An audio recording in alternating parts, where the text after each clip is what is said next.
magíster en lingüística, actualmente soy profesor de niños y niñas de Paddle Kids en Alto Los Pinos. También me dedico a temas energéticos como el Reiki, registros akáshicos, entre otras disciplinas, siempre constructivas y mucho de desarrollo personal. Bien. Bueno, en este caso vamos a hablar de la recuperación, del descanso, pero en un ámbito que quizás la gente no se cuestiona mucho o no se preocupa mucho, que sería lo más intangible del ser. No tanto quizás cómo nos alimentamos, o qué tanto dormimos, o qué tanto descansamos del entrenamiento, ya sea físico o quizás teórico, sino que cómo descansamos desde la mente, desde las emociones, desde el instinto, desde el estrés, sea consciente o inconsciente. Aquí es cuando vemos que el deporte no es solo algo lúdico o de físico, sino que es una herramienta de autoconocimiento. No sé si se han dado cuenta que hay deportes de equipo o individuales, que si bien en equipo es sumamente importante la comunicación, ya sea para nosotros o con nosotros mismos. Aún así también el individual, cómo es el diálogo con nosotros mismos y mismas. Y ni siquiera a veces simplemente el diálogo. Muchas veces hay personas que dicen, ay, ¿por qué me pasa esto si estoy tranquilo de mente? Pero a veces no llegan abajo, nos separan mucho la mente de las emociones. Muchas veces estamos en calma en la mente, pero con esas... Imagínense en una final y llegan esta incomodidad, ansiedad, inquietud, miedo a veces, que a veces no se relaciona tanto con la mente. Por ejemplo, también hay una ansiedad mental y una emocional. No sé si se han dado cuenta que se pueden diferenciar a veces. Entonces, ahora, por eso mismo me voy a enfocar un poquito en el descanso, pero más que en el descanso como dormir o parar de entrenar, vamos a ver el descanso optimizando el cómo pienso, cómo me siento, cuál es el discurso, ya que si redireccionamos un poquito el diálogo o nuestra gestión emocional, mental, instintiva, de a poco nos vamos dando cuenta que asimismo nos cansamos menos y estamos mucho más constructivos y aptos para seguir. Por eso aquí vamos a ver distintos puntos, por ejemplo, cómo estoy después de algo competitivo, cuándo rompo el chip de la competitividad, o hasta qué punto voy a hablarme de una forma como repetitiva desde lo negativo. Es como, voy a comer, pero voy a comer algo que sea coherente con mi propósito. Lo mismo, voy a pensar en el error o en el problema, pero de una forma coherente con mi propósito. Y muchas veces tiene que estar claro este propósito. Por eso también tenemos que detectar qué siento, qué pienso, cómo me enojo, si es más ansiedad, más miedo, más ira, o si también es un deporte en equipo. Por ejemplo, pasa mucho algo psicológico en el pádel, que es de duplas. Entonces pasa algo desde la psicología que se llama proyección, que es cuando le dirigimos todo a la otra persona y no hay un cuestionamiento hacia adentro. Entonces también aquí el recurso para optimizar es ver que está en nuestro control. Vamos a la siguiente, por favor. Aquí vamos a ver una herramienta de autoconocimiento para comprender con qué conectamos. ¿Por qué digo conectamos? Porque no siempre las emociones o pensamientos negativos que llegan son de nosotros.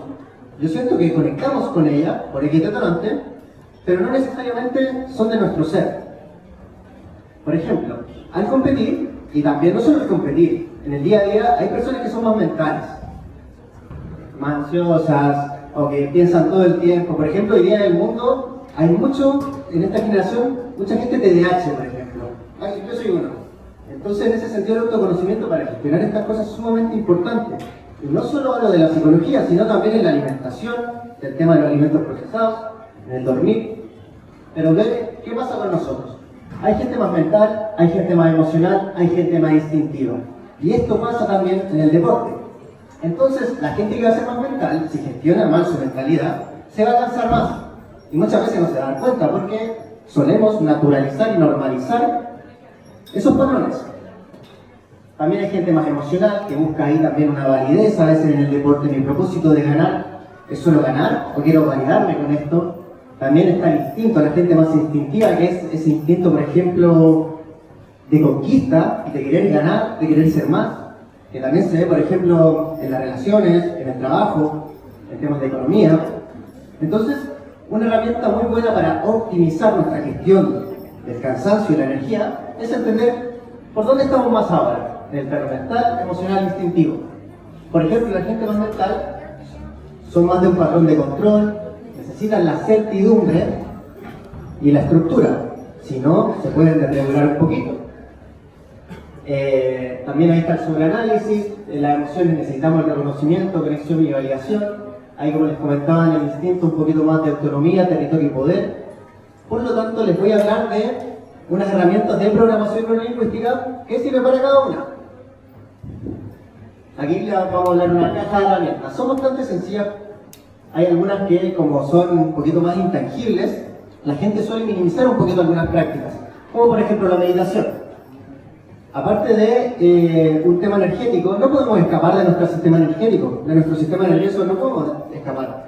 Simplemente podemos gestionarlo mejor. No es como decir, hoy día voy a dormir, voy a hacer 10 repeticiones de, no sé, de brazo. No. ¿Por qué? Porque tenemos un consciente y un inconsciente. Entonces, si no rompemos patrones y nos adaptamos, va a ser casi imposible descansar. Si no nos preocupamos de esto, no vamos a dormir tan bien.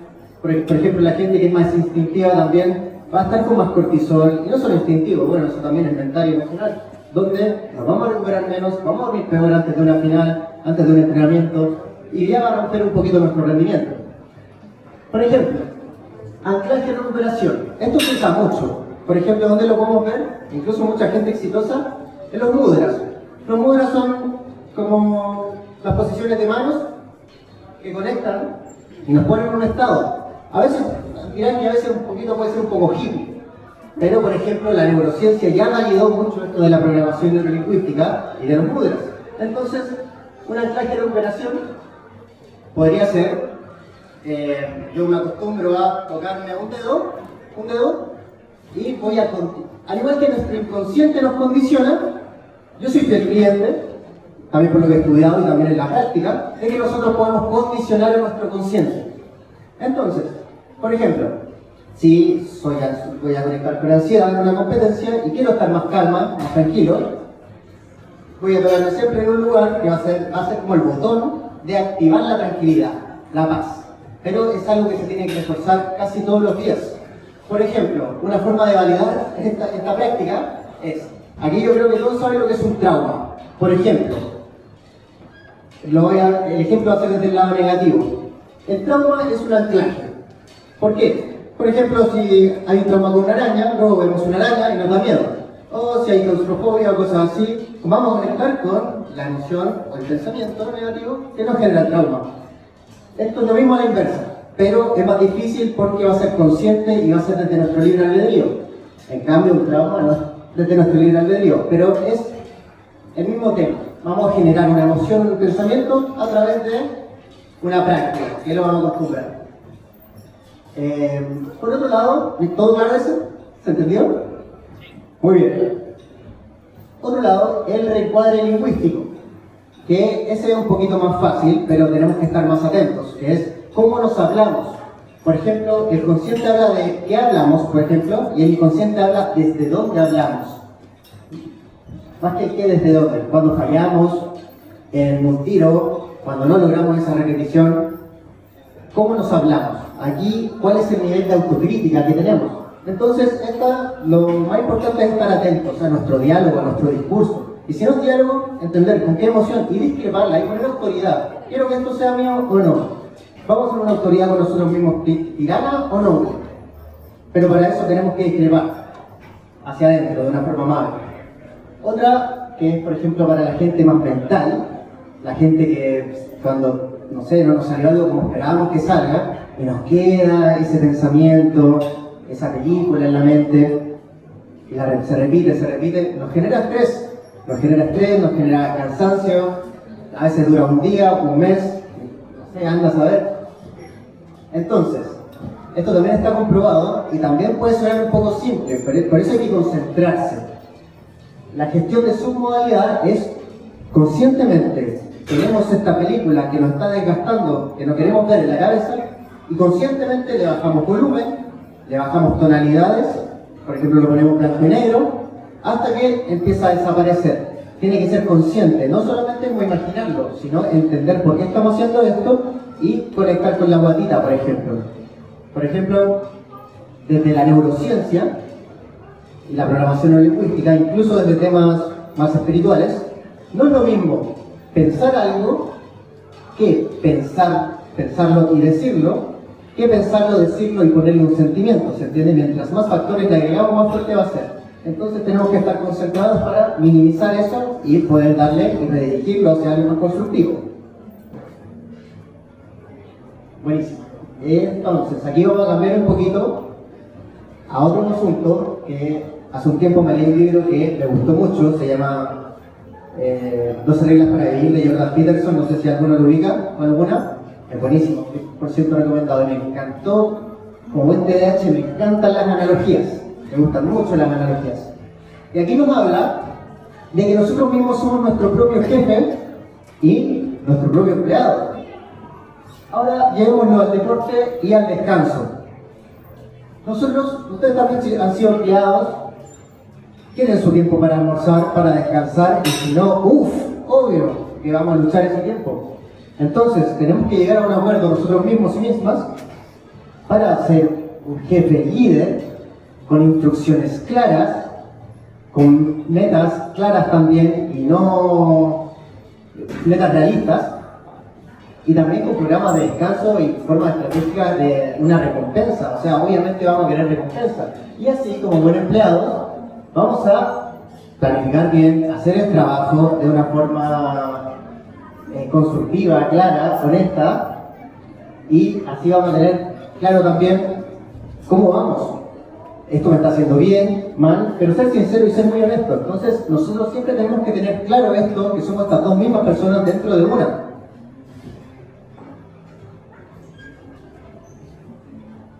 Porque si no, nosotros mismos terminamos siendo nuestros propios tiranos. Y más si hacemos algún deporte que nos gusta. Nosotros relacionamos mucho el deporte. Aquí contamos áreas de vida a veces. El propósito, el tiempo de ocio.